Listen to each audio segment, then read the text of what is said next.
It didn't feel like a life worth living. Suffering with postpartum depression, just really not feeling anything like myself, the person that I wanted to be. I felt like I went back 5 years in growth during that time. And you had started putting out some information about the PRISM program, and I loved working with you previously. So I was at such a bad point, and my husband recognized this is not me. We both knew I needed help at that point. That I just there was no way it was going to get worse. I needed to do something else to pull me out of this really dark place that I sat for a really long time. I had stopped doing pretty much everything outside of taking way too many supplements, with all the things to really benefit me. And I actually forwarded it to my husband, and I've shared this with you. He was like, "You need to do this. Like, you need this. You need to do this." And I thought he was going to ignore it. And even then, I'd ignored it because we all hesitate to take the time. This is a time commitment for my family to meet with you. It's a financial commitment for us. And I ignored it. And he kept following up on it. He's the one who actually went on, signed me up, paid the bill. He was like, "You're doing this." I just want to highlight this, and I think it's why it's so powerful what you just shared. With biochemical elements like postpartum and hormonal elements of depression, it literally is like you're in a black hole. And even when you know to do the thing or you might need support or help, taking that action is so hard, even though it's the thing that you need. And I just want to validate that so much because sometimes that sinks people deeper into self-loathing and shame and I know what to do and why can't I? And it feels so personal. So I love that you both had experienced the benefit of this work before, but together you made that decision of, hey, let's help get your head above water and let's start moving that needle, even when you felt like the space that you were in, you couldn't actually maybe reach for that. And I do know from experience and clinically that resistance is always there for everybody. You have these two different voices saying, I know I need this, but what if, or I can't, or they like to avoid, the little voices like to tell you, it's not going to work or whatever it is. But being able to trust that and take action is such a powerful way to show up for yourself. So let's talk a little bit about what that black space was for you, where you were in that postpartum depression, and anybody that's dealt with that I'm sure is going to resonate, but describe to me a little bit about what your day-to-day life was. Like, what did you feel like mentally and physically? And that will also segue us into discussing your numbers, but in your words, what did it feel like to be in that space?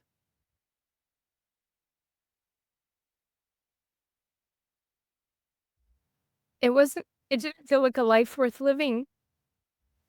And even though it didn't make sense to me, I couldn't shake it. I woke up every day and I was just like, why do I have to do this? Why is everything so hard? I was praying all the time. I was talking to God. I have a wonderful husband. I have wonderful kids. It didn't make sense. I knew things were hard. I had a lot on my plate. I had 4 kids. I was managing a lot of it alone. We went through some special circumstances with one of my children that made it even more difficult. But even then, I know I needed to show up for them and I needed to be there for them. And I felt like I couldn't do it. I felt like I failed every day. I just wanted to wake up and feel joyful. And it was to the point where it was like, oh my gosh, I had a good day today. I was happy today. And that was abnormal. Yeah. It just was such a mental battle. And physically, I felt terrible. I still showed up for my workouts because it's part of who I am. But I remember just thinking every day, like, I'm not enjoying this, but I have to do it. I was having a ton of pelvic issues, and I know that's heavily tied to my emotional state and the amount of stress on me. My nervous system was so wrecked that I couldn't even come up for breath to even try to pull myself together most days. It was close to rock bottom some days, for Yeah. sure. What was one of the first things? And that's something through this experience to have this really rough year and watch how my emotions control our house and to feel so much better now and calm to watch how, and we know this, you hear this, like the mother is like the heartbeat of the house. But one of my children that is highly sensitive, ironically, since all of this has also had a lot less behavioral issues. And I've always known that he co regulates off of me heavily. It goes back and forth with us. But that is something that is one of the first things that I noticed is when I showed up and woke up positive and not immediately just, oh, this day's going to suck. I noticed it in him immediately, day after day, as it got better and better. I'm like, wow, he's been really good. And it wasn't until I sat back and thought about it and I'm like, he's totally like vibing off of me. And that affects the whole rest of the household. Yeah, 100% that you noticed started to shift with just your day to day. I feel like it was just my aura. I felt more positive. I think my attitude. Yeah. I think that's like the first thing that I noticed. And I feel like that helped so many other aspects, but being able to just wake up and feel positive, it was like the first thing that I noticed because for me, that trickles to everything else in my household. What do you feel like maybe started to shift or had a maybe perspective shift for you with your marriage as you were going through this work and kind of regrounding and recentering? What started to shift there? Like, old me would be freaking out right now, crying, "Oh, we're gonna fail or we're not gonna make it. Yeah, we're betting farm. Everything's going wrong, and it's still okay." My husband absolutely is feeding off of my energy as well, and I'm not gonna lie, like, our relationship's amazing. I hope people can experience the kind of closeness that we are currently experiencing. For a year, I cried almost every day because I hated the way that I felt. And if I have cried in the last 30 days, it's because I cannot believe how good I feel. And I'm crying tears of joy right now because to feel this way with my husband, it's been several years since we have just like really jived and enjoyed each other and tackled the kids together. And it's just the best life.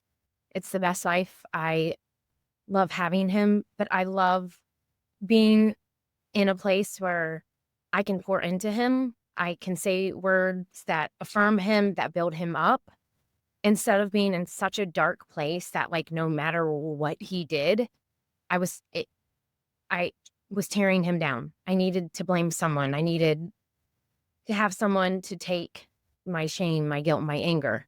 But instead, I'm building him up and I'm looking at what I get in return. And it's like you said, we didn't go through counseling together. Like I just shifted and you helped me with that. When the topic came up between he and I, you helped me shift how to communicate with him to bring the best out of both of us. And it worked. Like he didn't need to go through counseling with me. No, I needed to talk to him differently. And guess what? Then he talks to me differently. Yeah. Yeah, it's incredible. I'm in such a blessed place right now with honestly every reason to not be. And that's transformation. I agree. It's been so incredible to see how many things we could create positive changes in such a short amount of time. Again, I love research, I love experimentation, I love data. I love creating new modes of healing and I think that I'm going to keep pushing the limits, but to be able to see that this work is so potent and powerful. And when someone like you shows up willing and ready to do the work, because none of this works if you don't show up and give yourself that 5-10 minutes every day. And the method and the methodology is so powerful, but it's always on the client that you're the one facilitating change. I'm just giving you the tools to do it. But when you can do that in such a powerful, short amount of time that impacts the relationship with your kids, the way you're physically feeling, the way you're showing up for this massive undertaking of launching and opening this gym, which as somebody who formerly owned a gym, I know that stress and I know that is like being in a pressure cooker. What? It is, let's take all the stress and all the trauma of our entire lifetime and then put it in a pressure cooker and amplify it. So I think it's such a beautiful thing that we got to work together and reset you to be able to be in the best headspace for that too. Because one of the things I recall, I think maybe week 2 or 3, where you mentioned that this is our dream coming to life. This is what we've wanted for so long. And I'm so buried in this stress and this dysregulation that I can't even experience it. So to hear you say, even though all this chaos is happening, I'm present and I'm connected, and me and my husband are a united front, and our family is in harmony, even though these things are hard. You don't get these moments back. These pivotal times where you get to launch this business and go through this together as a family. It's such a gift for you to be able to be in this headspace and be able to show up and experience it and connect. And that makes me so happy because, again, I remember years ago, this was the dream. And now to get to support you again leading up to that and watch you guys continue to grow and thrive and come together, it's just so incredible. And I absolutely love hearing it. I don't remember how it came up with us, but you were very good at doing this. I would have something in my mind, and you would like almost already know where I was going with it, or you had me figured out like that. You're like very intuitive. And it turns out, if you ask your husband something really sweet with like puppy dog eyes, even if it's something you normally bark, he'll gladly do it for you. But you can let go of the shame of it. But so I'm not a bad person because I struggled for a year and didn't show up the way that I wanted to. I woke up every day wanting to show up a different way. I just couldn't. And we talked about that. But that is something that I've let go of in this process, is the shame for not being able to do something when really, truly, and I accept this, all of my life circumstances were not really lending to the ability to do that. And that's ultimately why I chose to work with you. I sat there for so long and nothing's getting better.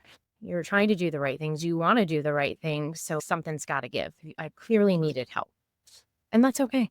As women and moms and business owners, and even if you're super strong physically and mentally, even if you help people in a positive way, like we're all just human and we all have seasons of struggle. Yeah. And I think that's a powerful statement too, because one of the other things I was going to touch on was just the acceptance piece. When we're in those chronic fear states, it feels like we have to grab tighter and tighter and control more and more. And the more out of control we feel, the more we grasp. And then again, the more chaotic life around us gets when we can accept truly all of ourselves and then accept the chaos around us. That's truly what nervous system capacity and resilience is. Sometimes people have this conception of nervous system healing or trauma healing or any of these realms of healing is about just feeling good all the time. And it's really about just feeling like you're not in the tornado, but you're on the sideline. And maybe the tornado's happening and maybe things are turbulent, but you're okay. And something that you said that I think is really powerful for people is you had your faith, but just like that connection with your husband was foggy and jaded, it was almost like it couldn't be fully activated because that shame was in between. And it felt like, what am I not doing?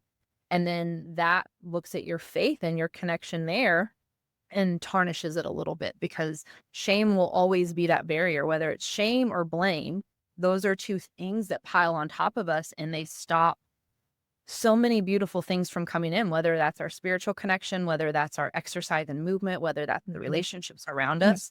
I dealt with that in my own journey where I have this really profound spiritual connection. I want to highlight one thing.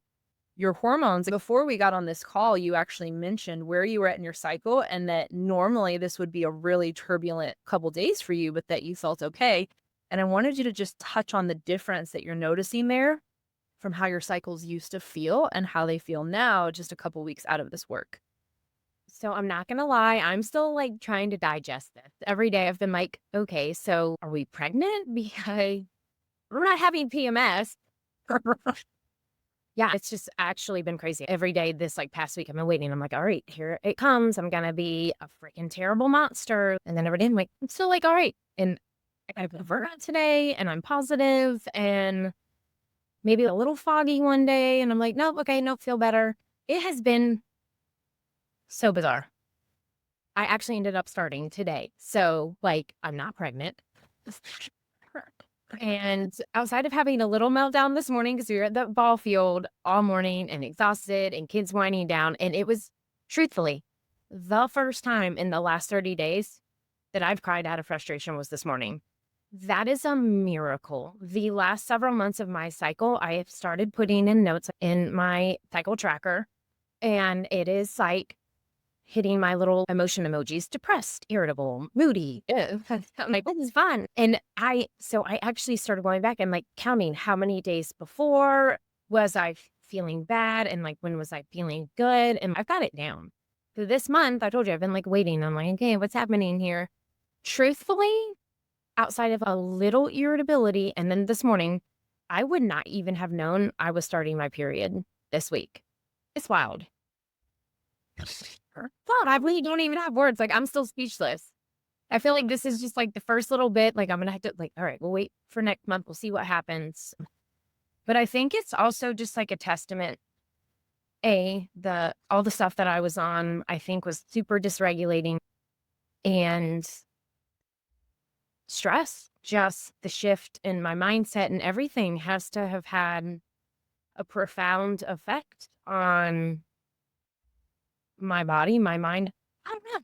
Yeah, it's crazy. I hope this happens next month. Like, I'll be prepared. Like I told you on our last meeting, I told you this. I'm like, yeah, the last few weeks have been great. I feel amazing, but we're also not like back around to my cycle again. And I'm just like so scared, like it's all going to start all over again. And I was like living in that, like, I felt so great the last 2 weeks. Like everything, it's working. Everything's working. But what's going to happen, like, once I get my cycle?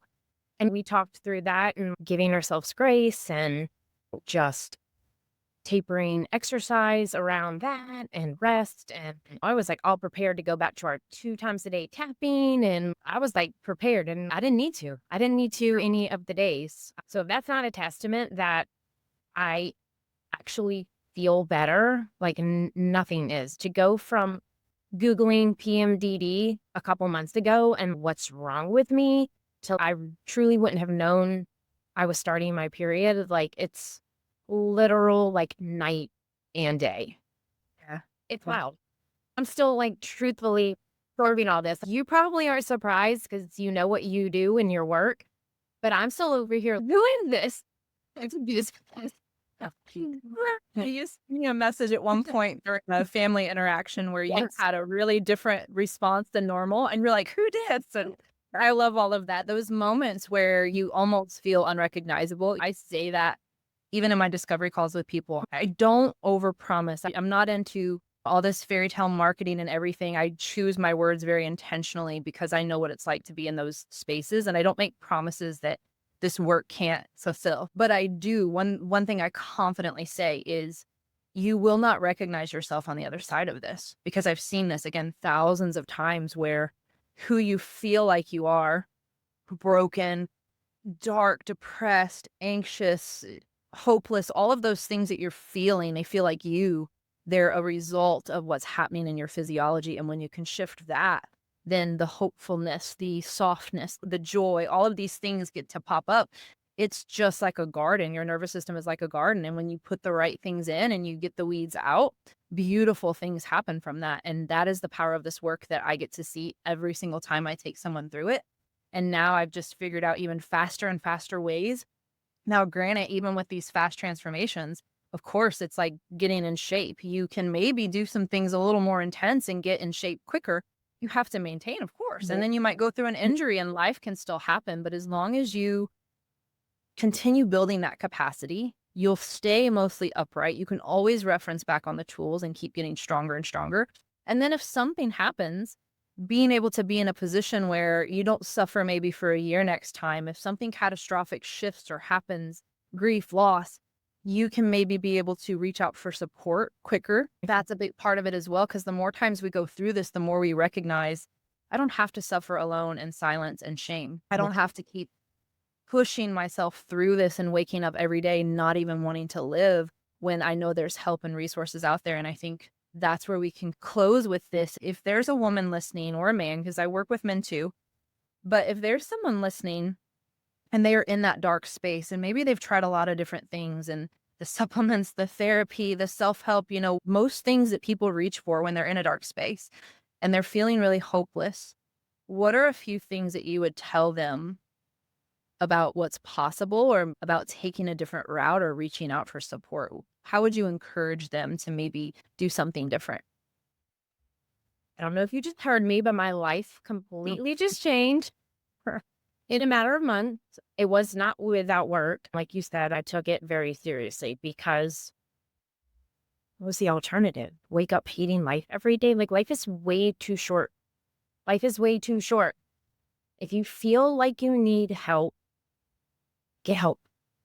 You have absolutely nothing to lose. And if you even make half the transformation that I just did, like, it's 1,000% worth it. I've thought so many times, like, the time investment it was, the financial investment, all the things. I'm like, I didn't want to live. Like, I truly had moments where I didn't want to live, where I wasn't even sure what I was doing with my life. Like, to now waking up with purpose, with joy, with a husband that we are so madly in love that our kids are like, oh, get a room. Isn't that every parent's dream? Go in love with your spouse that you drive your kids nuts. No, it's just life is so short. Life is so hard. At some point in time, we just all need help. Get the help you need and get back to living life. Showing up for the people that you need to show up for, that need you to show up your best self. Outside of me suffering, it was hard for me to suffer, but like, I could deal with that. But what I cannot deal with was that my suffering was affecting my family. So if it's not for you, do it for other people. Yeah. What you just said is oftentimes how sometimes I get moms specifically to shift their mindset around investing in this work.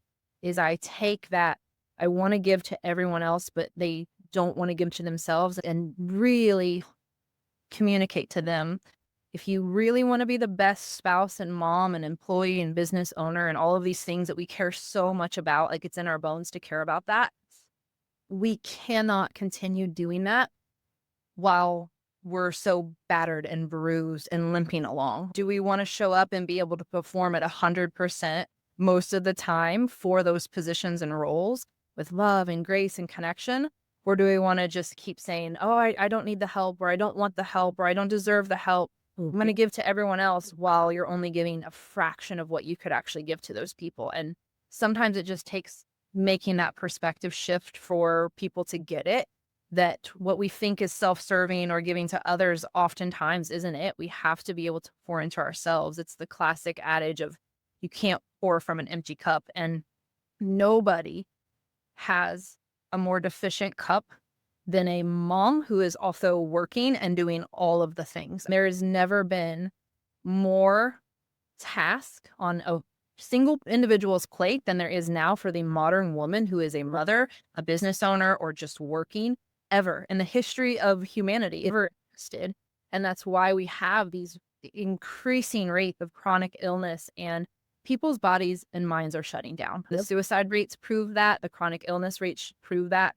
We can't keep treating this as mental health like an afterthought, or trauma healing as just this thing that only people who are super emotional do. This is life or death. It truly is. Yeah. And if anyone's listened to my story, I've had suicide attempts. I attempted suicide at 14 years old. And again, those dark thoughts and those tendencies are with me all the time. I sometimes have to fight them. Sometimes they're hardly there.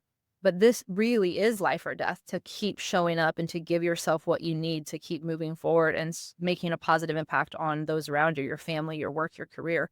And so I think that's a really powerful way to sum up the importance of it. We can't, again, keep acting like self-care is manicures and a bubble bath while we're drowning in this emotional burden and overwhelm, because our brains and our bodies and our nervous systems are just completely over capacity. We have to do things differently, or else we're going to continue to fall apart. And it's my great honor and privilege to get to bring tools that are so based on science and have so much clinical relevancy to people, and actually get to see them bring this transformation to life. So I've loved seeing your journey. I know you and your family are going to do such incredible things, because now you also get to take this into this new facility that you're creating, where you're teaching people healthy habits and helping them transform their lives, but you have this extra edge.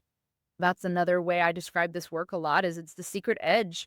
All the other things are just bells and whistles. This is the foundation. This is the edge. And I can't wait to see what you guys do, continue to see you guys thrive and grow. And I just want to, again, thank you and commend you and acknowledge you for showing up for yourself and for doing the work and pouring into yourself and letting this work take hold and have such a transformational impact on your life. Is there anything final that you want to share to any listener, or just about your journey, to summarize all of this up?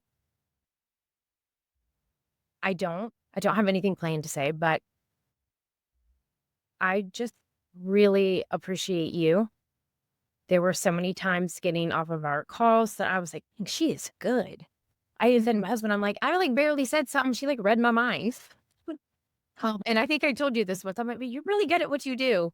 You're really good at what you do. I've loved working with you. I'm not going to lie. I don't know that I had any expectations going into this. I knew it couldn't get worse than what it was. I know that I loved working with you years ago, and that it helped me then, even though I was nowhere in the same situation. And I am still honestly a little bit overwhelmed about, in disbelief. Like you said, it hasn't been that much time. I kept trying to rationalize, oh, it's because my husband quit his job and we're doing this thing. But then I'm like, what do you mean? You guys are like other people. Our situation right now is literally crazy. We're crazy people. We're filled with crazy faith. And old me would be freaking out right now. I know I would. And there's just been so many situations, like you said, something that happened with my family, which has always been like such a place of tension for me. And just really reflecting on how I handled it and how I felt. That interaction would have kept me ruminating for days and fumed. And I was just like, I don't even care. I don't even know how this is possible. So I'm still digesting it all. Yeah, I truly just can't even believe like how much better I feel. And I feel like every day I'm like, oh, I hope I still feel good today. I hope I still feel good today. But that's just proof that I need to keep using the tools. And like you said, like it takes work, it takes effort. I would say to anyone going to the gym, you can't go to the gym for 3 months and get fit and then be like, okay, great, I'm fit. Like I'm going to go to the beach and definitely do nothing now. No, it's going to take constant work. And I know that. I'm okay with that. And I'm going to commit to it. I'm going to commit to it because I don't want to go back to feeling anything like I did. And life will ebb and flow again, I'm sure. And I'll probably just call you again. Right. When you've got all the recordings, you can always draw back on those. I think that's another really unique part of my work, is the individual toolbox that we build out for someone that they can always go back to. But at the end of the day, life is changing, and there's going to be times where you might just need a little bit of extra support. And as someone who's been in this space of supporting people for 2 decades, I know that power and I experience it for myself. I'm always looking for mentors and people to keep me accountable for areas of growth, because I can do a lot of things by myself. I've been an entrepreneur, all the things, Yeah. but sometimes we make things more difficult for ourselves by saying, I can, I should, I need to, instead of just saying, actually, it would make life easier if I just got some support. And the goal, what I like to see, is the more, again, people have done this work, the quicker they can reach for that extra support when they need it so they don't get into those deeper and darker spaces. Yeah. And so that's always my hope for everyone that goes through this work is that they continue what they can, but that they have the internal ability and self-awareness to reach out if they need more support or they need a little bit of specialized care. Because that is totally human to need that. We are super women, but we don't always have to. Yeah. Yeah. It has been so amazing hearing your story, your journey. I hope that it resonated with a lot of people, and just more than anything, again, the purpose of these are to sure explain more about my work and the tools I use and have these conversations and let people have an inside look into the work, but also to get to highlight and elevate your story for showing up for yourself and making the changes. So thank you again for trusting me to be a part of your journey, for sharing with everyone who's listening. And you know where to find me if you need me in the future. Of course. Thank you so much. All right. Thank you, everyone, for listening. We'll see you next time.